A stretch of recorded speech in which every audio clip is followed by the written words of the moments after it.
अफसार साहब, बरे-सगीर के 3 ममालिक भारत, बांग्लादेश और पाकिस्तान, 2 मुस्लिम अक्सरियती मुल्कों में तो जमहूरियत मजबूत ना हो सकी। बांग्लादेश के लिए भी कहा जा रहा है, और हम भी देखें तो मुस्तकिल हमें एहतजाज करते वहां पे लोग या तहरीकों में नजर आते हैं। भारत सबसे बड़ी जमहूरियत बनकर बाहर निकला। तो क्या वजह है कि ये कहा जा रहा है कि बांग्लादेश की इस सिचुएशन में पाकिस्तान की बड़ी सिमिलैरिटीज नजर आ रही हैं? एक तो ये कि बांग्लादेश में कोई 29 टाइम्स कू हुए हैं, पाकिस्तान में भी दर्जनों मर्तबा कू हुए हैं। तो दोनों की जमहूरियतों का जो हाल है वो आप देख लीजिए। लेकिन शेख हसीना की 15 ईयर्स, आफ्टर 15 ईयर्स ये उनके इक़्तिदार का खात्मा हुआ है। एक सी तारीख है इस पूरे खित्ते की या इन तीनों की, अगर हम देखें कि 2 मुसलमान मुल्क में जमहूरियत क्यों नहीं पनप सकी आखिर?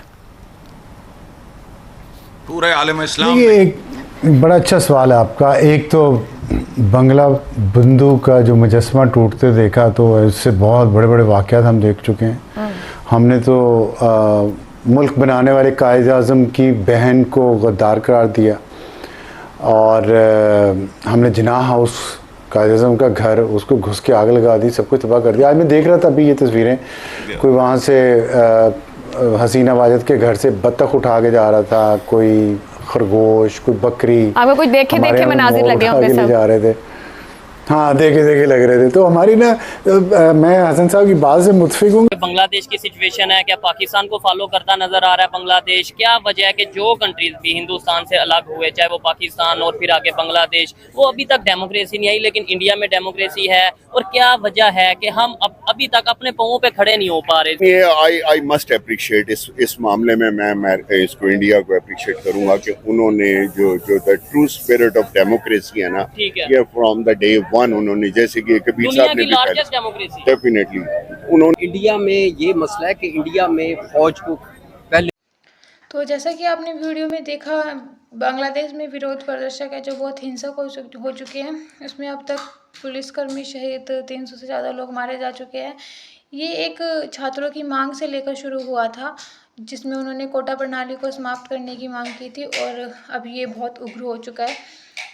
तो बांग्लादेश में 18 जुलाई से कर्फ्यू भी चालू हुआ था। तो अब देखते हैं आगे क्या होता है, क्या सिचुएशन रहती है। जय हिंद, जय भारत। अफसार साहब, बरे-सगीर के 3 ममालिक भारत, बांग्लादेश और पाकिस्तान, 2 मुस्लिम अक्सरियती मुल्कों में तो जमहूरियत मजबूत ना हो सकी। बांग्लादेश के लिए भी कहा जा रहा है, और हम भी देखें तो मुस्तकिल हमें एहतजाज करते वहां पे लोग या तहरीकों में नजर आते हैं। भारत सबसे बड़ी जमहूरियत बनकर बाहर निकला। एक सी तारीख है इस पूरे खित्ते की या इन तीनों की, अगर हम देखें कि 2 मुसलमान मुल्क में जमहूरियत क्यों नहीं पनप सकी आखिर? पूरे आलम इस्लाम ये एक बड़ा अच्छा सवाल है आपका। एक तो बंगला बंधु का जो मुजस्समा टूटते देखा, तो इससे बहुत बड़े बड़े वाक़यात हम देख चुके हैं। हमने तो मुल्क बनाने वाले कायद आज़म की बहन को गद्दार करार दिया, और हमने जिनाह हाउस, कायद आज़म का घर, उसको घुस के आग लगा दी, सब कुछ तबाह कर दिया। आज मैं देख रहा था अभी ये तस्वीरें, कोई वहाँ से हसीना वाजिद के घर से बत्तख उठा के जा रहा था, कोई खरगोश, कोई बकरी, आपको कुछ देखे मनाजिर लगे होंगे सब जा रहे थे।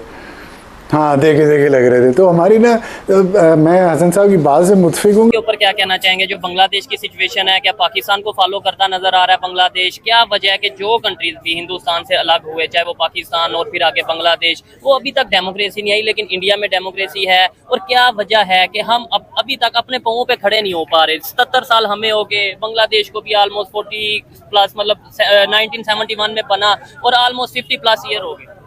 मैं समझता हूँ कि हमारे मुल्क में जो हमारे साथ हुआ है ना, हम जब एग्जांपल्स देते हैं तो हम यूरोप और दूसरे मुल्कों की एग्जांपल्स देते हैं। इंडिया की दे दें। मैं वैसे बात कर रहा हूँ, एक जनरल बात कर रहा हूँ। उनकी हिस्ट्री है बहुत सैकड़ों साल पुरानी। ठीक है। वो लोग भी इसी तरह थे। वहाँ पे भी जो है बादशाहत थी, वहाँ पे भी बादशाह कहता था कि जी इसका सर कलम कर दो, इसकी कर दो, ये कर उतार दो। वहाँ पे वो बहुत सारे। अब वहाँ सिचुएशन ये है कि वहाँ बिल्ली को भी नहीं मार सकते, जानवर को भी नहीं आप नुकसान पहुंचा सकते। ठीक है। तो ये बहुत सालों सदियों की मेहनत कह लें उनकी, यहाँ एक प्रोसेस के थ्रू गुजरते हुए वो मुल्क इस स्टेज पे पहुंचे हैं कि वो दावा कर सकते हैं कि यहाँ हमारे ट्रू डेमोक्रेसी है। हमारी उम्र सिर्फ है 70-75 साल, 80-75-76 साल। हमारे यहाँ जो मैं समझता हूँ, मेरी ज़ाती राय है कि हमारे साथ जो हुआ है वो ये है कि यहाँ स्केर्सिटी ऑफ लीडरशिप रही है। यहाँ हमें कभी भी ट्रू लीडरशिप नहीं मिल सकी। गोरा गया, हमें आज़ादी दे के, सो कॉल्ड आज़ादी, जो कि आज़ादी नहीं थी। उसके बाद हम काले अंग्रेजों के गुलाम बन गए, फ्यूडल लॉर्ड्स के हम गुलाम बन गए।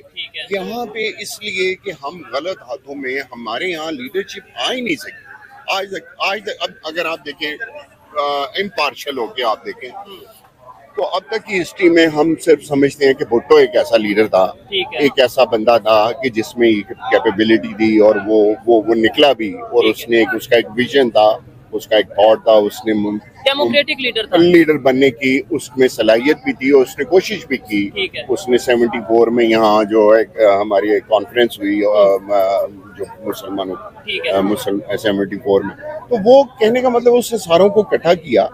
हमारे पे असर जो दूसरे फॉरेन एलिमेंट्स हैं, अब हम बात छुपी नहीं रह गई, जो अमेरिका कह लें या जो CIA तो चलो उनकी एक एजेंसी है ना, उसको हम जब सिर्फ बात करेंगे तो वो अमेरिका है, यूरोपियन यूनियन की।